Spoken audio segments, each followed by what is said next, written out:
কুমিল্লায় আবারও বাড়ছে ডেঙ্গুর সংক্রমণ। গত ২৪ ঘন্টায় জেলায় ৩৭ জন নতুন রোগী শনাক্ত হয়েছেন।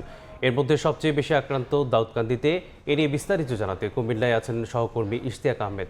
সরাসরি চলে যাচ্ছে তার কাছে।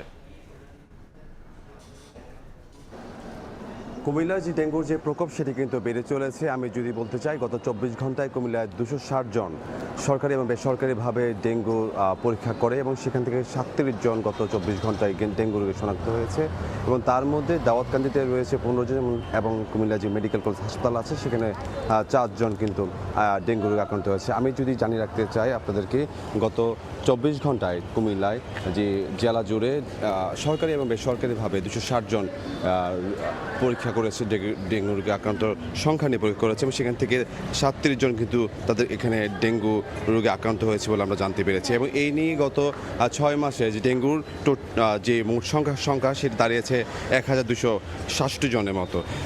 আমি যদি জানিয়ে রাখতে চাই যে গত ২৪ ঘন্টায় প্রায় হাসপাতালে ২৪ জন ভর্তি হয়েছে। তবে স্বস্তির বিষয় যেটি, এখন পর্যন্ত ডেঙ্গু রোগে আক্রান্ত হয়ে কেউ মারা যায়নি এবং গত ৬ মাসে মোট আক্রান্ত হয়েছে ১,২৬৭ জন এবং হাসপাতালে ভর্তি হয়েছিল ৭৯৯ জন। তাছাড়া যে সুস্থ হয়ে ফিরে বাসায় ফিরে গিয়েছেন ৭২৬ জনের মতো এবং বর্তমানে বিভিন্ন হাসপাতালে, কুমিল্লা জেলার বিভিন্ন হাসপাতালে ৭৩ জনের মতো চিকিৎসাধীন অবস্থায় রয়েছে এবং বিশেষ করে যে দাউদকান্দি এবং সদর, এই দুইটি জায়গায় কিন্তু এই যে ডেঙ্গুর প্রকোপ সেটি কিন্তু অনেকটাই বেড়ে গিয়েছে বলে আমরা জানতে পেরেছি। এবং বিশেষ করে আমরা যে সিভিল সার্জন যিনি রয়েছে তিনি আমাদেরকে যে তথ্য দিয়েছেন যে গত ৬ মাসে কিন্তু ১২৬৭ জন যে ডেঙ্গু আক্রান্ত হয়েছে, তার মধ্যে গত মাসে ৫৪২ জন এবং চলতি মাসে এখন পর্যন্ত ৪৯৭ জন রোগী ডেঙ্গু রোগে আক্রান্ত হয়েছেন। এবং আরেকটা বিষয় জানিয়ে রাখতে চাই আপনাকে যে দাউদকান্দি, বিশেষ করে দাউদকান্দি যে উপজেলা, সেখানে কিন্তু এখন পর্যন্ত ৪৭৮ জন যে রোগী ডেঙ্গু রোগে আক্রান্ত হয়েছেন।